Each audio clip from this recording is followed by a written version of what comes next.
Hey guys, welcome to the MC Anime Podcast. We cover anime, geek culture, Japanese aesthetics, and Asian studies. We are a multi-fandom podcast, and you can expect to hear topics in your favorite hobby or fandom activity potentially. You can find MC Anime on Google Podcasts, Spotify, Apple Podcasts, and YouTube. Also, please check out mcanimepodcast.com, our website. Furthermore, stay tuned in for another episode.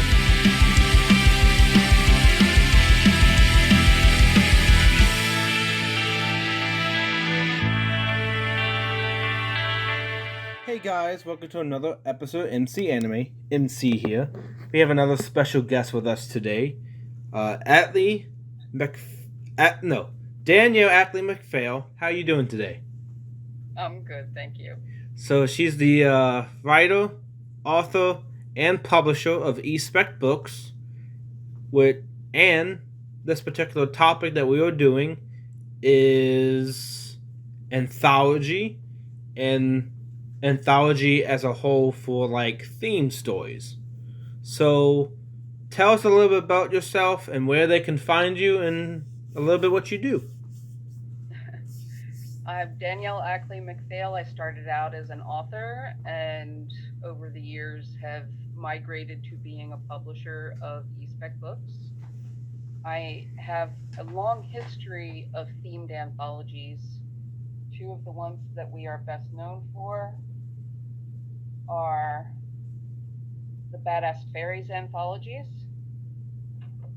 and the Defending the Future anthologies. These are the two first books in those. The first anthology I ever put together was almost 20 years ago, No Longer Dreams. So I've been at it a while. I do a lot of themed anthologies because I like playing with concepts and finding interesting ways to approach them. So one of the reasons that you're having me here today is you read my story, Windows to the Soul, in COVID-19. That was actually a reprint. And the book that it is from is called Afterpunk, Steam-Powered Tales of the Afterlife. And we were playing with all different kinds of death tradition and afterlife tradition with a steampunk theme. Oh, okay. So on social media, you can find me just about anywhere as Danielle Atlee McPhail. Not hard to find. There's only one of me. And our website is especbooks.com. My own is shenadair.com, which it's SIDHENADAIRE.com, which is Celtic for Elf of the Oak. Ooh, sound like an original character. Alright, so I guess we can start going to the anthology process. And how does someone submit an anthology and get noted for that credit? So if someone wants to put together an anthology, they decide what it's going to be built around, whether it's just going to be a collection of stories with no particular theme, or if it's going to have an overarching theme that all the stories tie into. So for me, Afterpunk and Windows to the Soul were inspired by this little figurine that was a gift from a friend. And it just spoke to me to the point that I had to write a collection. I had to write that story and build a collection around it. So you decide what it is that you're looking for. For me, I tend to do closed submissions because I don't have a lot of time. I do a lot of the work myself. But a lot of people do open submissions that they post on Facebook groups or Raylan.com or Duotrope. There's a lot of different places where you can post anthology calls for submissions. So you basically follow the guidelines. That is the first thing that you do, no matter where you're submitting or what the theme of the anthology is. That is your first goal, is to follow the guidelines. Okay. There's nothing we hate more than when those are ignored. Gotcha. So let's say you're doing on your cyberpunk anthology. Someone submits something about Easter had nothing to do with cyberpunk. You have to dismiss that, and like you look at it, it's like, well, that was a waste of time. Exactly. And it's even more basic than that because it's not just not following the theme, Mm. but sometimes people get very creative with how they submit things. And that creates a lot of work and distraction for us when we're just trying to figure out if you've written a good story.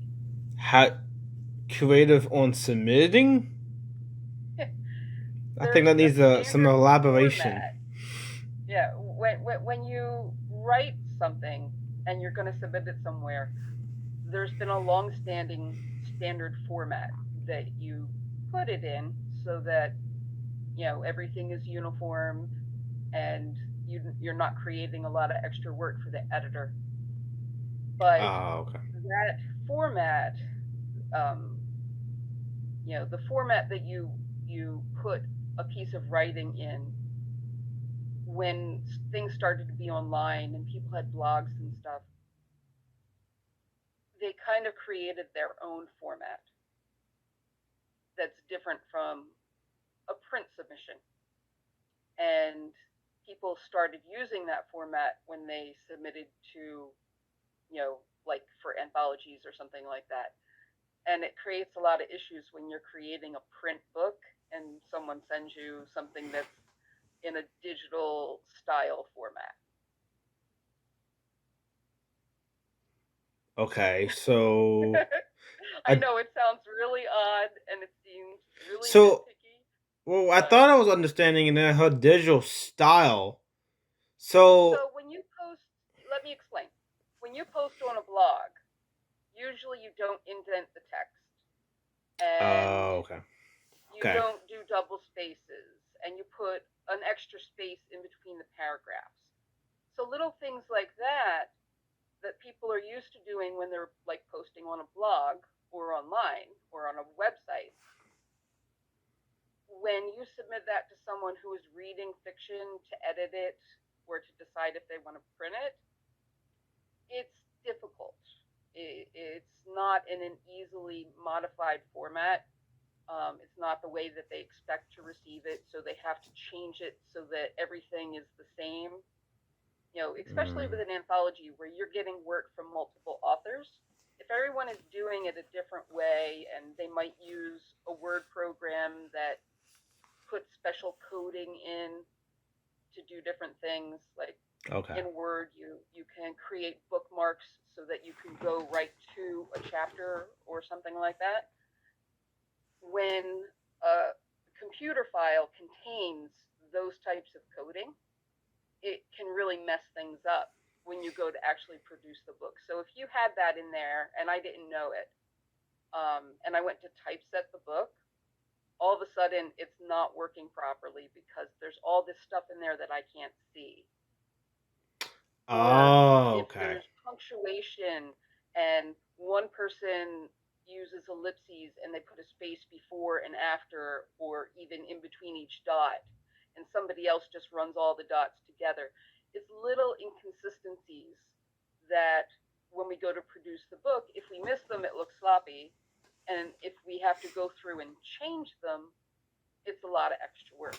Yeah. So most publishers will post standard guidelines of how they want you to treat different aspects of the story. Like it used to be when, before the age of the internet, when all manuscripts were physical, you would have to submit, um, like if you wanted a word in italics in your manuscript, you would underline it because it Okay. would be very easy to miss if you put it in italics.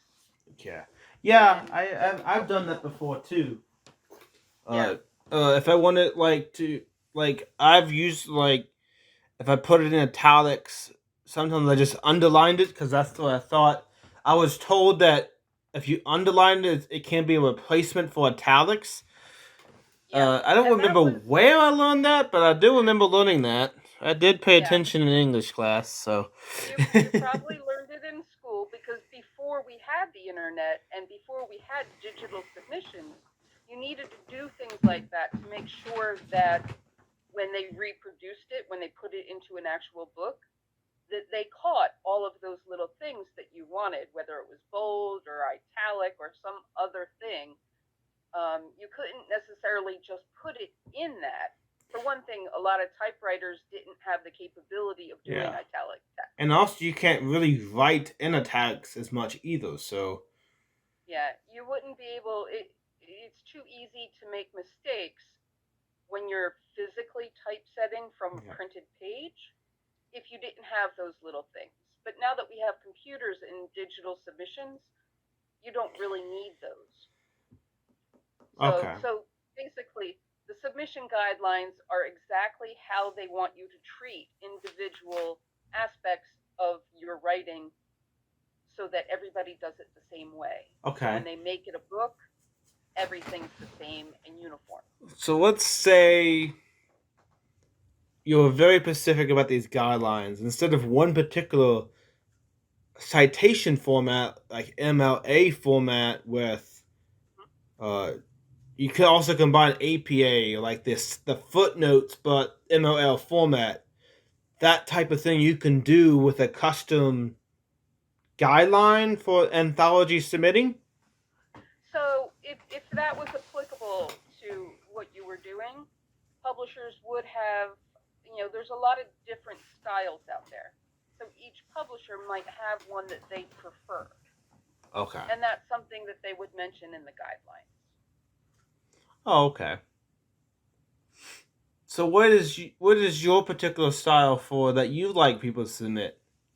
I just use the standard format where the text is double spaced, and for me, I don't do an indent or a tab.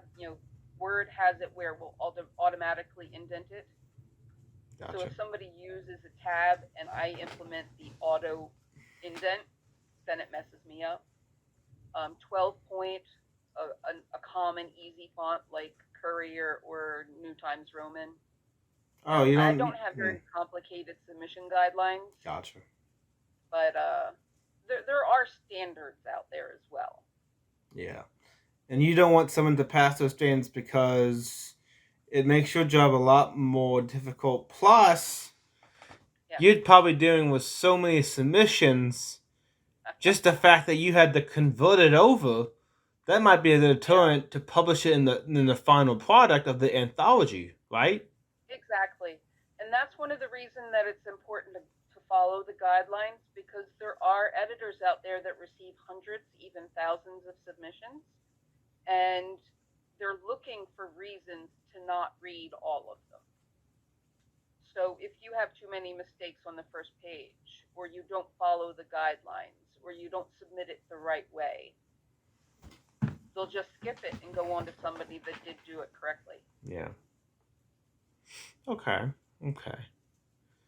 So where is either your favorite anthology that you have organized or you have submitted for? Oh, that's really tricky. We've done a lot of really good books. I think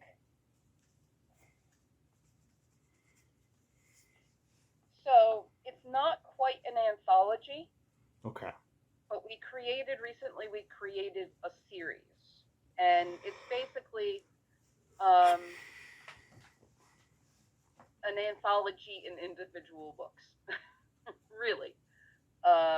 It's called Systema Paradoxa, and they are series of cryptid novellas. Ooh. So they're not short stories, but they're not novels either. And this was a lot of fun to work on. Everything from the design of the book itself and the subject matter. And even though each book is individual, it creates a whole. And for me, the process is a lot like when I'm putting together anthologies, because they're very closely linked in the feel. How we designed the book.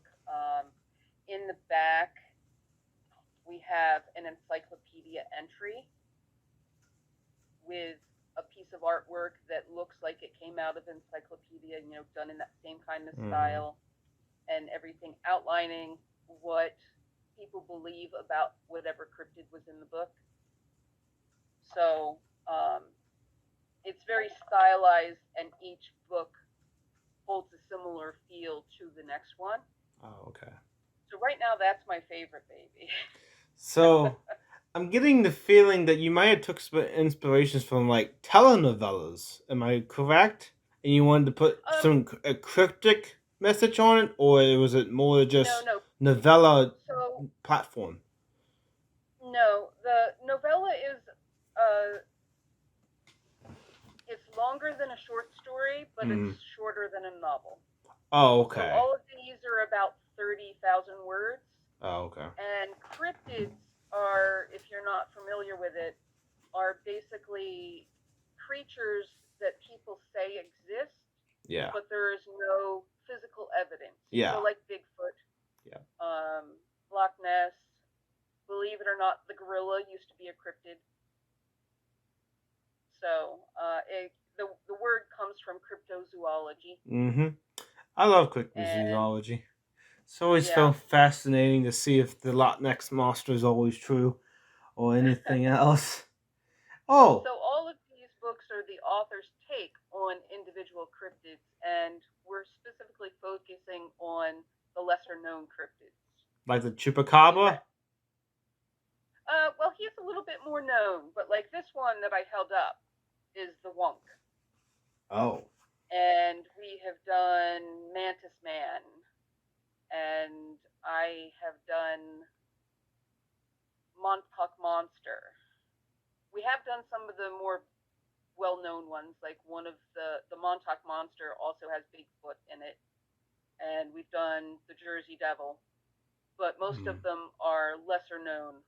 Sewer Blob, the ones that don't get a lot of airtime. Oh, okay. There's a story behind the series. We were actually approached by a monthly subscription box called Cryptid Crate, and they're looking for cryptid fiction that isn't the ones that everyone knows. They wanted to explore other cryptids, and they wanted to see if we had any content. At the time, we didn't. I was familiar with cryptids, but we hadn't gone in that direction. And they said, "Do you have anything?" And I said, "No, but we could." And within 6 months, we were working on the first volume in this series. And it's been a whirlwind, but it is so much fun. True. I really think, does it have any relation to like telenovelas, or is that a totally different entertainment platform? It's definitely different. It's definitely different. But I think it's probably, I'm not very familiar with telenovelas. Yeah. But these are basically, how would I put it? It's just that it goes into more depth than you get in a short story. Oh, okay. But you're not making the commitment that you make for a novel. Interesting. So is each Act 1, Act 2 different novellas that put the book together, or is it a little bit more than that? Each book is one novella. Oh, okay. Oh. And it creates the Systema Paradoxa series. And eventually, we're going to do true anthologies. But right now, we're working on getting the content out. Cryptid Crate is actually creating exclusive quarterly boxes featuring the series. So we're cranking out the content for that, and then we're going to start exploring different anthology options. Interesting. So it's like almost there to anthology level. You're trying to make it like that. Exactly. Oh, okay. Ah, so it wasn't related to the questions of your favorite anthology, air quotes. You put you put air quotes around it, and it's like, well, it's kind of like anthology, but it's not anthology yet, but it still counts. Exactly. And my favorite true anthology at this time is Afterpunk. Oh, okay. we explored a lot of interesting aspects, like the since it's steampunk, it was more of a Victorian nature. So we had people that explored the death photography, that used to be something that people did in that time when photography was just starting to be a thing. If somebody died, sometimes the only photograph of them you had was after they died. You posed them and you took a picture. And other people did the automatic writing, meaning in the anthology. Myself, I examined the Day of the Dead tradition and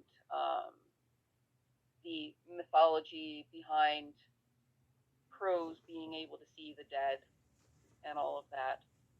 Um, but one of the reasons I really like themed anthologies, and I should take a step back. You were asking about my submission guidelines.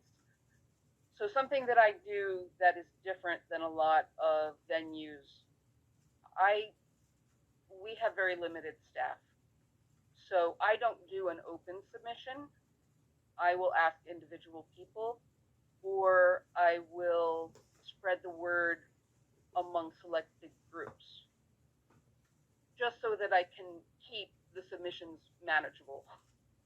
Because I read and comment on everyone, even if I haven't officially accepted the story yet.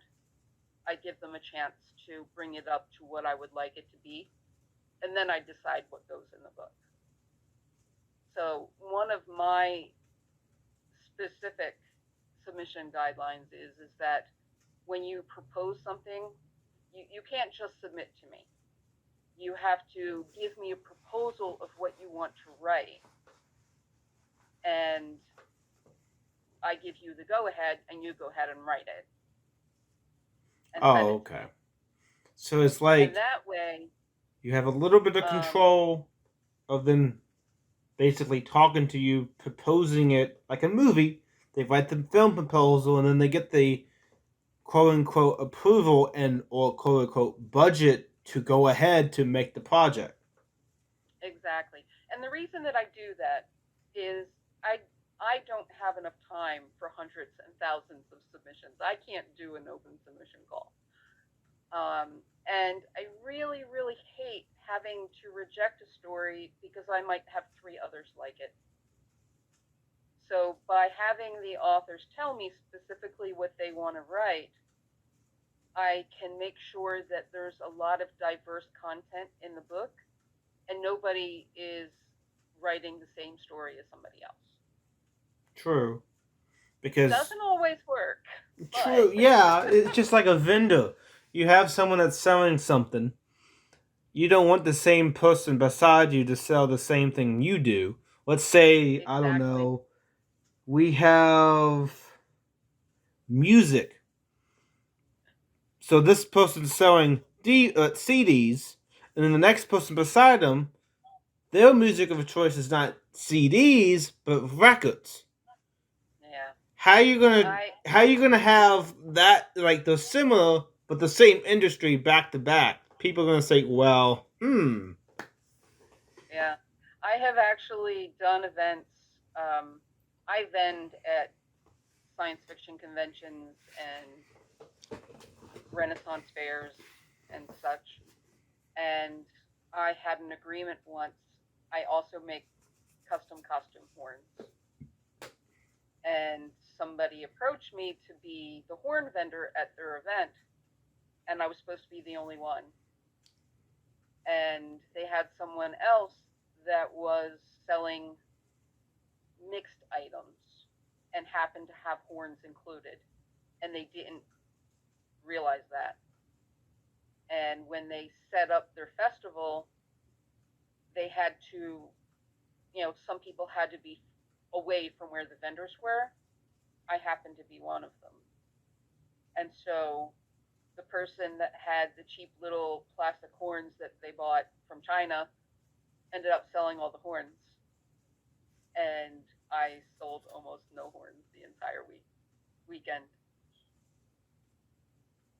huh. So it's like that. You don't want repetition. You don't want stories competing against each other in that way. Yeah. Because you could end up having to reject a really good story just because someone else submitted something already that was just as good and too close to the same thing. True, and put you into a weird situation. Do I take this story that's going to distract my reader's attention from this particular story? Well, this story is similar. Would the same stories get similar recognition if I do that?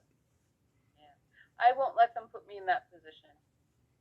They got to tell me what they want to do, and it has to be different enough that Oh, somebody okay. else's So you don't want proposal. someone to. You don't want to be. You don't want them to be like you, complaining about horns when.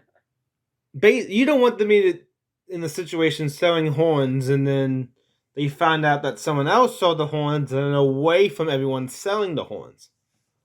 Yeah. Okay. Oh, that's an interesting story though. Oh yeah. I want to give people variety. I uh, want them to not be bored true. and enjoy every page. And you can't do that if you have repetitive True. content in the book. That's what I try to make with the podcast kind of thing. Is I try to diversify my topics I choose. I don't particularly Mm-hmm. stay on one topic for very long. It's like usually one and done topics, and then I go to the next episode. Or sometimes the way I have it set up right now, I got anime, which is an ongoing topic with multiple mini topics, geek culture, Japanese aesthetics, and Asian studies. 4 different categories, but all different topics that you can cover within each one. Yep. So that's kind of You how I always have define to myself. stretch. Because I didn't want Well, to I am just define honored myself to to one be area. in there. So we were kind of like on bridge with theme a little bit. What is the philosophy behind theme anthologies that really capture the reader's attention? So the problem that you run into with a non-themed anthology is that you're likely to only part of the content will appeal to individual readers. A lot of people have preferences, and if you have a mixed anthology, meaning all different genres or just random stories, then people can't make a decision based on the content just by knowing that it's a themed Mm-hmm. anthology, if you know what I mean. Yeah. They don't know what they're getting, and they may not enjoy all of it.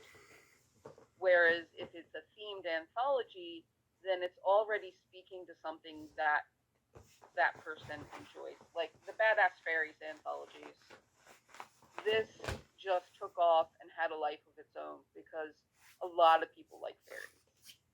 And we True. could touch on different genres. Like most of them are fantasy stories, but there's some science fiction and stuff. We ended up doing 4 volumes with the original publisher before we split away.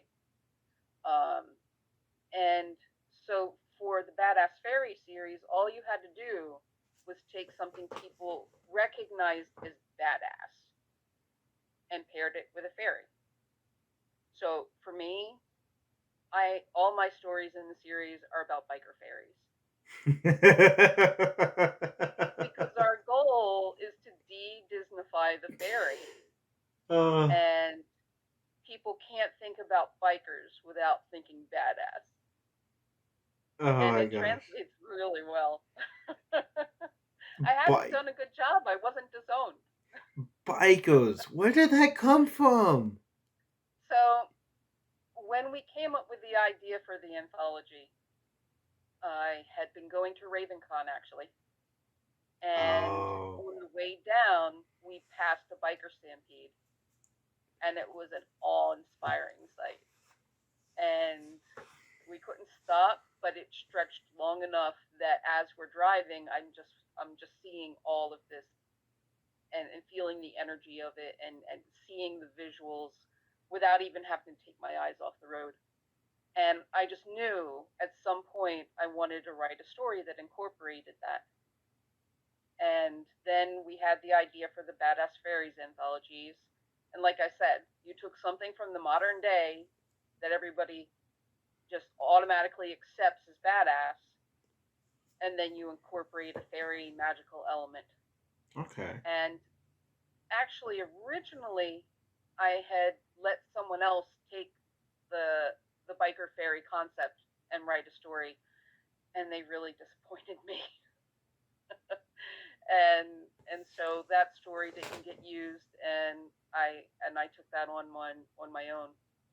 And so Oh. far, it's spawned two novels, and I'm working on a third. And it's just a lot of fun playing with the concept because some of the stories were humorous, and some of them were serious, and the biker fairy stories kind of mix them both. Mm-hmm. There's a lot of jargon and slang, and just they have their own language for certain things, and you can find plenty of websites that tell you what the different biker terms mean, write them out in normal English. And so I was able to incorporate a lot of that. But the other thing that I did is in fairy mythos, one of the repeating tropes is that they blend with their environment, they adapt. And so the nature of what they were long ago isn't necessarily the same as what they are now. So Wait. one of the ways that I incorporated that is there's a road gremlin because it's an actual part of the biker culture. They have what they call a ride bell, a little pewter bell that they attach to their bike. And the ringing is supposed to scare away the road gremlins. And if it doesn't scare it away, it traps it in the bell and it keeps you safe. It actually comes out of the tradition because the original biker gangs or biker clubs were retired Air Force. And in the Air Force, when they were coming back from World War II, World War One, I'm not sure exactly at the point that the culture started. Um, but when something went wrong with the planes, it was gremlins. And so when they became the biker culture, that transitioned into road gremlins. Hmm. And I had a lot of fun playing with that. Oh, okay. Usually when I think of gremlins, I get like the little, I don't know, the multicolored small race of creatures that go in and just start messing everything up. They start Yep. dismantling the bike, or the motor starts, bolt starts flying away out of that one piece. Oh wait, that was supposed to go to the motor. It's not in the motor Exactly. anymore. And mid motor is gonna. Yep. And that's exactly where I go with it. Oh my But gosh. the cool thing is that while it's a very serious situation, I Mm. use characters like that to introduce humor, and the interaction between my main character and the road gremlin is priceless. It's the Oh. character that everybody loves to hate. Mm. True. And I have to tell you, his name is Smear. Smear, smear all over you. Oh, Smear. Oh gosh. Well, I don't want to make Smear mad because if Smear comes after me, I'm not gonna have a good time because Gremlin they dismantle everything and they're just gonna make everything hectic. Yep. So Smear is interesting that you put in there. What was the fairy aspect that you kind of went with? So in my reality, the this doesn't come out in the stories as much, but the novel that came out of the stories is called The Havling's Court. Mm-hmm. And basically, the idea is that the court of the Fae is crumbling. It's falling apart. And those who resist and object to what's happening in the fairy court come to the human world. And most of them that do end up in this one bike club called the Wild Hunt.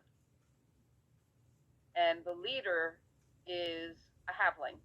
In the context of the story, that means he's half human and half Half fae. fairy. And so the king of the Fae court sees this halfling as challenging his power because he's amassing his own court in the context of this motor club. Because any Fae that leave, if they go into that culture, they go into that club and they follow him. And he doesn't even know. He knows his nature, but he doesn't know that he is basically inadvertently issuing a challenge to the Fairy King. Interesting. So And this idea of fairy and the court of fae, was it integrated in the short story, like small details, or it was introduced in the short stories, touched on because basically the King of the Fae struck out at the bike club. The first story, they capture someone from the bike club who happens to be a full Fae, and the whole point of the story is getting her back.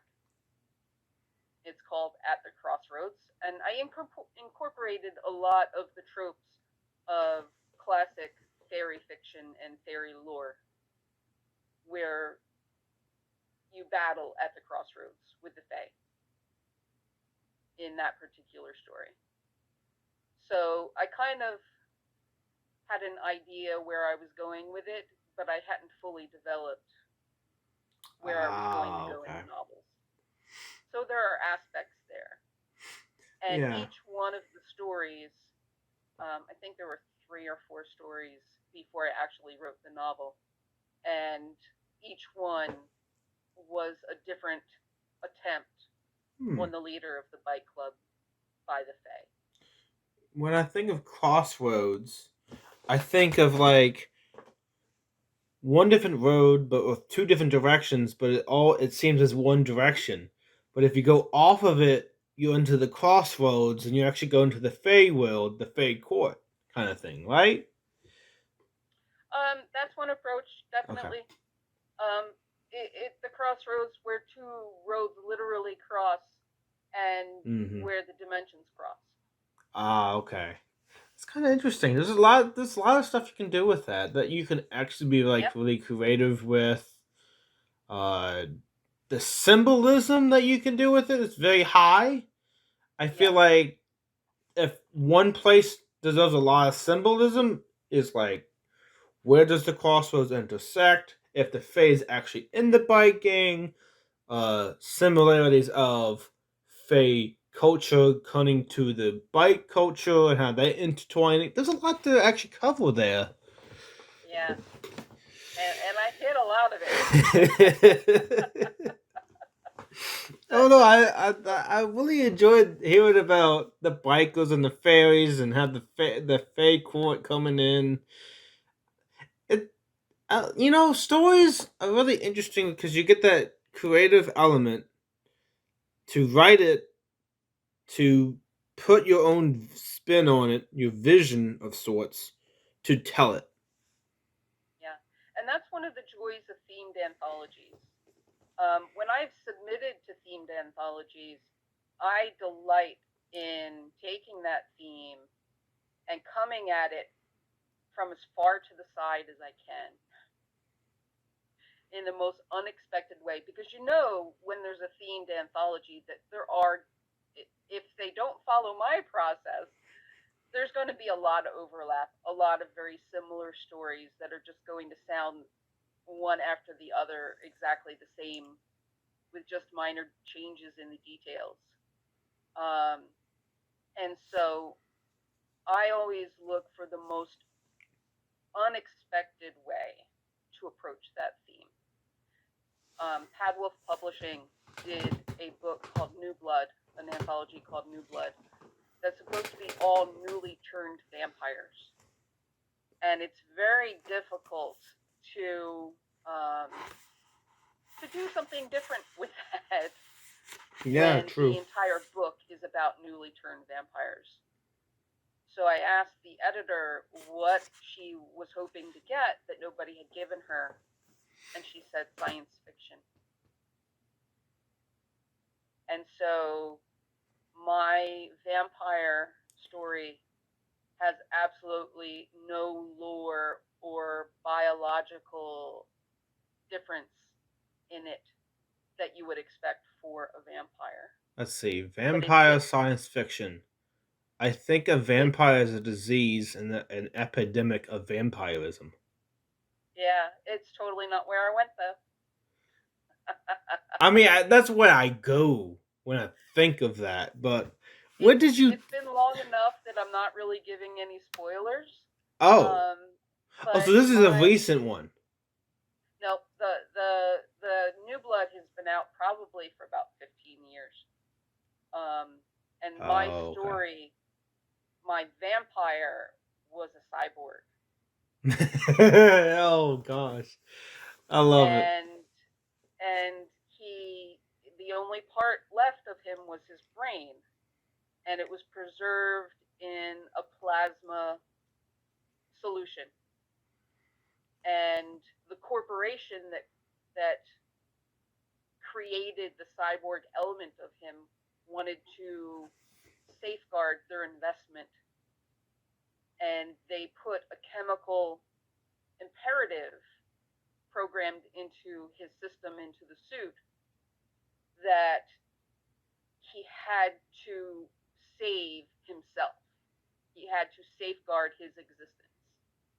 And so if something starts to go wrong with the plasma, like it gets dirty and he can't replace it the way he's supposed to, he must find another source. So the alternative source is blood? Blood plasma? Interesting. And so there you have the vampire. So and it actually really works. You never, I won't say you never, but in a lot of cases when you set out to write a story and you have an idea of where the core of that story is, it often develops in very unexpected ways. True. And this story, it gave me chills at how it hit all of those proper notes for a vampire story without actually being your traditional vampire. True. And also, the interesting thing about blood plasma, it's blood plasma is like what, the second most popular donation for any type of blood. Yeah. So because a lot of people need it, and more people you can get, instead of just whole blood, which is one person, plasma you can get like 9 different people with it and actually benefit from. I don't know, that's kind of interesting because basically the vampire cyborg runs on the blood plasma. So what is that? He's getting the most the best part of the blood that can stretch out the furthest to different amounts of people? Is that where you kind of went with it? He's put in a situation where he's trapped. He and other people are trapped, and they are not rescued in time for him to sustain himself any other way. True. And involuntarily. Here's an idea. Is it possible that he has to keep getting more blood plasma because it keeps getting contaminated because it's not his original plasma? Is that why he keeps seeking out more plasma? So, because is that his brain is encased Yeah. in this pool of plasma. It works just the way that your blood would. Mm-hmm. You know, when it goes in your system and you release different chemicals and everything, um, it dirties the blood, and then your liver filters it and cleans it and then puts it back through the body. But in the type of system that he has, it needs to be replaced every so often Interesting. because it can't be filtered sufficiently Oh, okay. to continually sustain him. So I'm guessing it's like a system that he can extract the bad blood when the new blood comes in, so the bad blood goes out. Yeah. Oh, I like that. That's you have so many layers to that. I just don't know how to comment on it. It's like you thought of this, you thought of this. This system even went as far as this particular thing to separate the bad blood from the new blood. Oh gosh, that is definitely science fiction. And you Yeah. told me that was a vampire cyborg. People would be looking it's like, huh, I guess it is a vampire. It doesn't seem as a vampire, but I guess Yeah. it's a vampire-ish situation. It's my job as an author to sell you on the point that I am making. Oh gosh. Okay. So we heard about your process about anthology submitting, organizing that submitting, formatting a certain theme. Let's see if you can match a certain theme and then see if you can get like different. I want to pick your brain about this. So let's say I want to do an anthology about love, but I want it to be the untraditional type of love, the ones that goes out of immediate family and personal relationships. How would you go about collecting those stories if I was a sponsor for you to do this service? So the first thing that I do is I come up with a title Mm-hmm. that will be catchy and just engage the potential reader immediately. So like I did this with a dragon anthology. Um, I showed you. Oh, too many books here. I showed you the cover for No Longer Dreams. This was the first Yeah. anthology we did, and it has a dragon on the cover. Not one of the stories is about dragons. And so eventually they're like, well, why don't you have one about dragons? And I came up with the idea of Dragon's Lore, only spelled Lure. Instead of just stories about dragons, there's so much mythology about dragons in every culture, and they all have different things that tempt the dragon. Like Oh, you appease gold. this dragon with virgins. This one sleeps on a bed of gold. This one tries to capture the moon.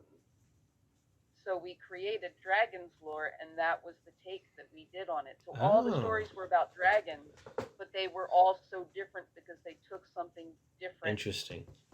that they were after. So I would do the same thing with a love theme. I would come up with What, like Love Ever some After title.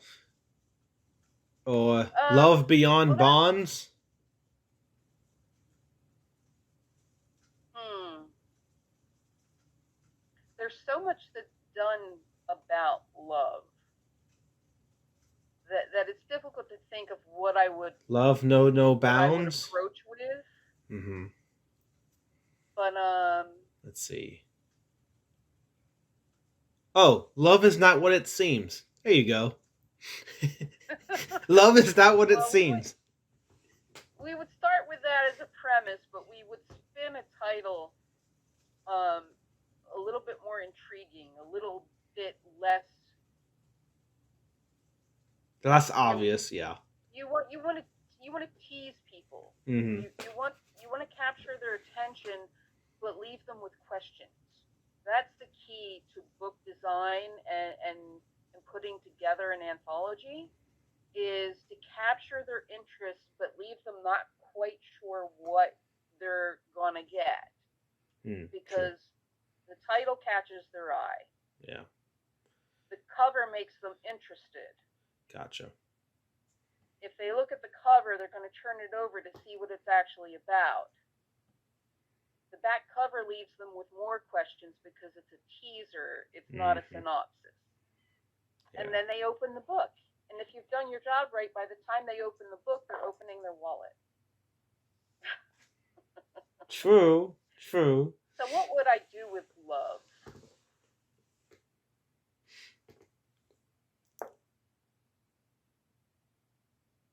I don't think I would use the word love. Yeah, you will try to say it's something else. It's not what it seems. Yes. So if you don't use the word, you kind of get that impression that it might not be what you think. And also because there's so much preconceived understanding of what you mean when you say love. Mm-hmm.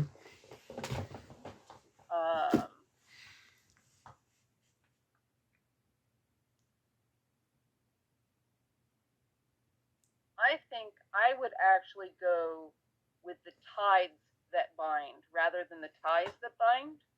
Oh. To give that concept of the beating heart and the connection and then go from there.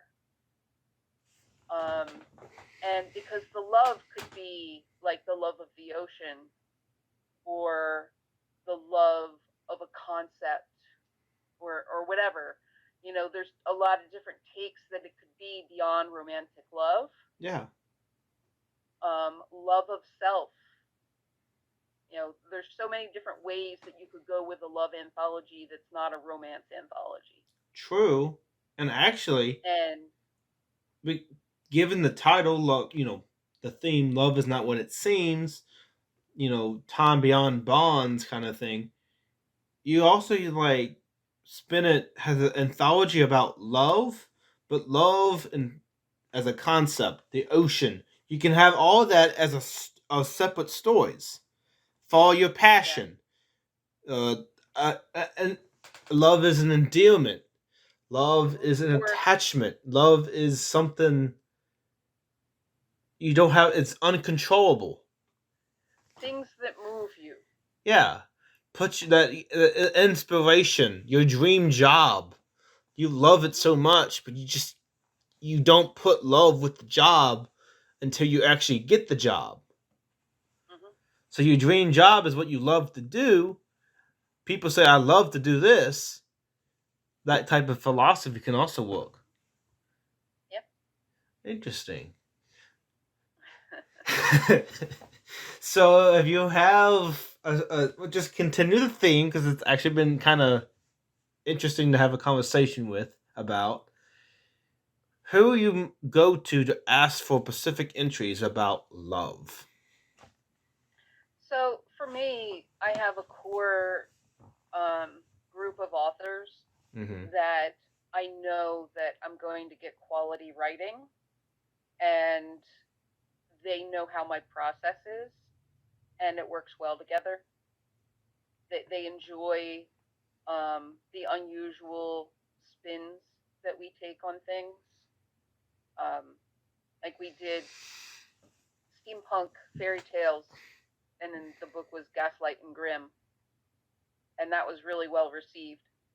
So we're going to do another one called Grim Machinations, which is all fairy tales that are either schemes or con men or creators. So like the Elf and the Shoemaker or Puss in Boots, where they're trying to trick the king. Playing that twist on the different meanings of machinations. Wait. Because Gaslight and Grimm. That's sounding familiar. Were you at another convention talk about an anthology panel? Sure.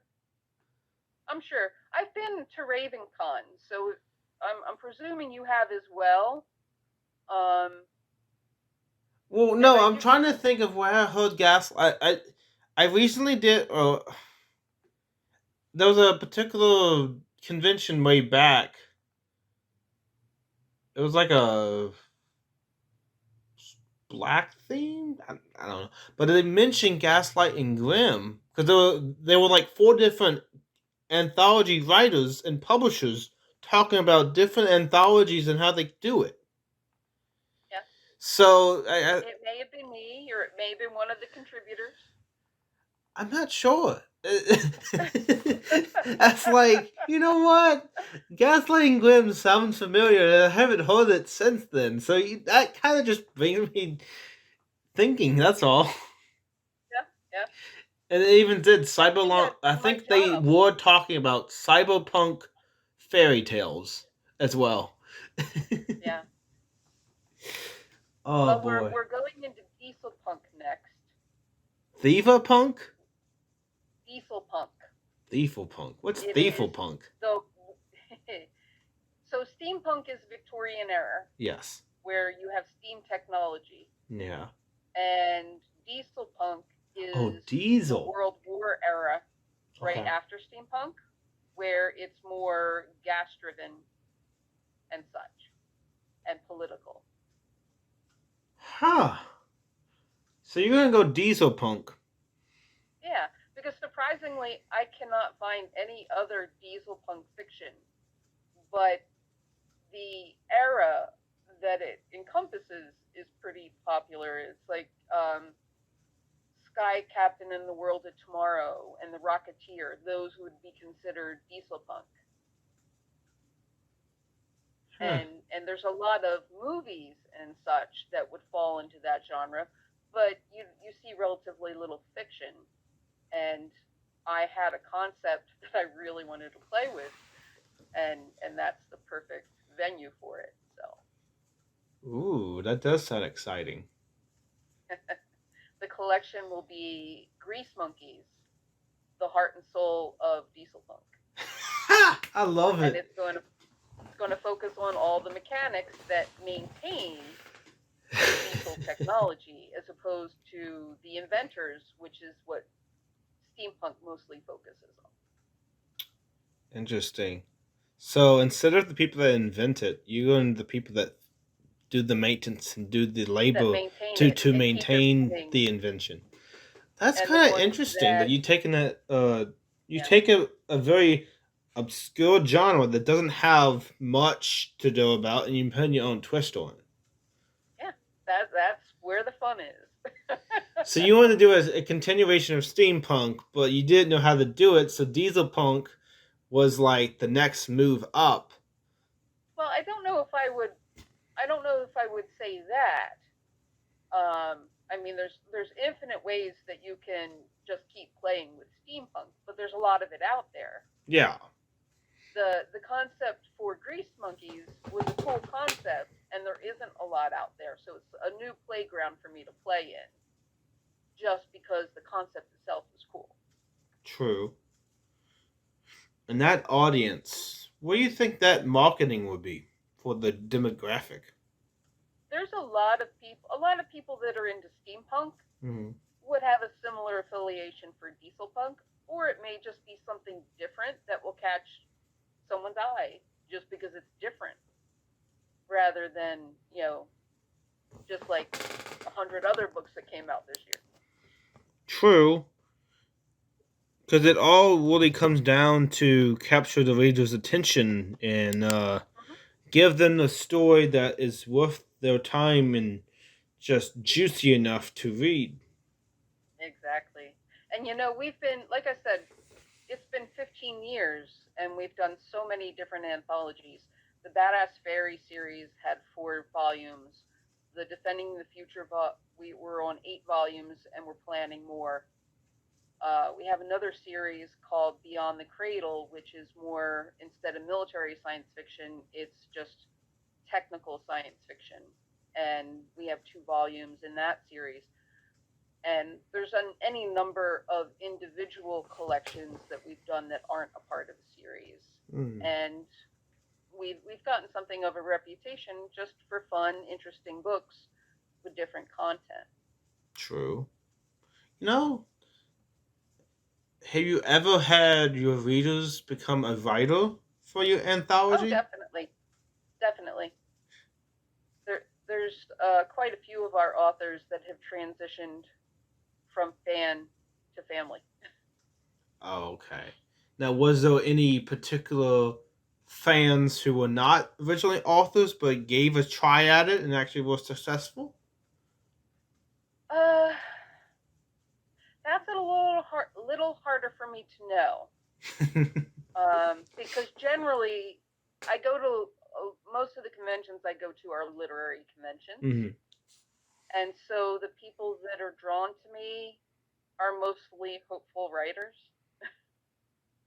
and that's why they end up at the literary conventions. So I don't know if anybody started from scratch, reading our books and writing because of the books. Generally, they have at least some interest in it to begin with. We have given a lot of people their first opportunity, but I don't know if we turned them. Yeah, because it is kind of hard to know. It's like, well, that's data that I just don't have because we don't send out polls like that. Yeah. Oh, but yeah, so that brings up a good question. Have you actually done a poll and you actually had general fans give you general feedback from that poll? I don't generally do that. Okay. I have people tell me at events different things. Mm-hmm. Things they like, things they wish that we would do more of, that type of thing. But mostly my social media I use to talk or to let people know about things, meaning talk, conversations, and stuff like that. I don't mind them for information. Mm-hmm. I kind of should, but I'm stretched in so many different directions that there's a lot of stuff I should do that I don't. True. Now, would you trust a fan to make an entire anthology series and you backing them, or would that be difficult? I certainly would help someone along the way. Gotcha. Like if they had questions or something like that. But as a publisher, we have partnered with people on collections that they wanted to do, but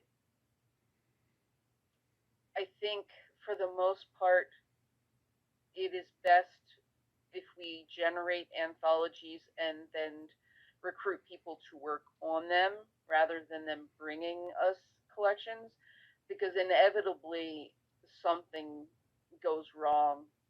There ends up being a conflict between their vision and our vision, or their process and our process, and it doesn't make for good friendships. It It's causes like tension that's better avoided. so they're like the better enemy that you never wanted, but you got them. Yeah, I'm much happier to help you realize your own vision, but you do it yourself, than to just because there's just always ends up being some type of a conflict. Gotcha. As we take this to a close, is there a particular message you want the audience to know for the podcast about anthology, submitting themed anthologies, and overall organizing anthologies? Oh, that's a lot of stuff. Overall, I will say, from someone who wants to put together an anthology, be clear of what you're looking for and what is required to get there. Understand the steps. Know what makes a good book before you try to do it yourself. Get mentorship. Read. Do the research. Whatever it takes. Don't just decide you're going to do it and then just kind of wander around in the dark until you get something. Mm-hmm. Mm-hmm. Take the time to do it right. And for someone submitting to anthologies, have fun with it. Yeah. Stay within the guidelines, but Yeah, be within the able to guidelines. submit it with a reasonable time and matching theme, if it's theme, or matching guidelines. And throw away your first three ideas because everyone else and their brother got them too. Look for the most unusual way that you can meet that theme, because then you're going to stand out because you didn't do what everyone else did. True. Oh, okay. Um, Follow the guidelines. Follow the guidelines. Follow the guidelines. Um, be receptive to feedback. Mm-hmm. If an editor has taken the time to review your work and give you feedback, I'm not saying you have to unilaterally accept whatever they say, Just take it with a grain of but salt. but um, don't just automatically disregard it because you think your work is perfect. If they're pointing something out, it's because there is some issue there. And if you don't want to use whatever way they have recommended you fix it, find a way that addresses the issue and Yeah. fixes the issue within your own context, within your own creativity. Yeah. Be willing to work with the editors because that's what they're there for. And they're the ones paying for the work. Yeah. Those are the big things. And also, I think with Anthology, I really like it's a collection of different authors, different stories. So there's always going to be there's going to be at least one or two stories for you that you really enjoy, and then some that in the middle, some that not so much your favorite, but there's going to be that varying content that the anthology brings, because not every story has different content like that. So that's a plus. Also know that just because they're doing an anthology doesn't mean it's inferior work. Trust me, Correct. because you'd be surprised of how much work is actually put into it that the author who submit the story wanted to be recognized in the anthology. Yep. And one final note that I like to say is don't forget, be creative, be you, and also try to bring the epiphany moment for the story submitting in the anthology if you're doing it. Even if you're not doing an anthology, if you're writing, have that epiphany moment because that's what sells your work as an author, that makes you validated by the work you have done previously before. Definitely. If you don't believe in it, why will they? Exactly. The audience won't follow it, and it's just going to cause a downhill spiral that you might not be able to get out of. Something else that I will say, if you write in short fiction and you write for anthologies, try to. One of the things that I and several authors that I know do is they have a universe that they write in where they've already done all the background work. They already know the world and the characters, and they find a way to put those characters in a situation that meets that theme. And that way they build a body of work that they can later turn into a novel like I did, or a collection, something that readers will recognize from book to book no matter who publishes it, to create an ongoing thread.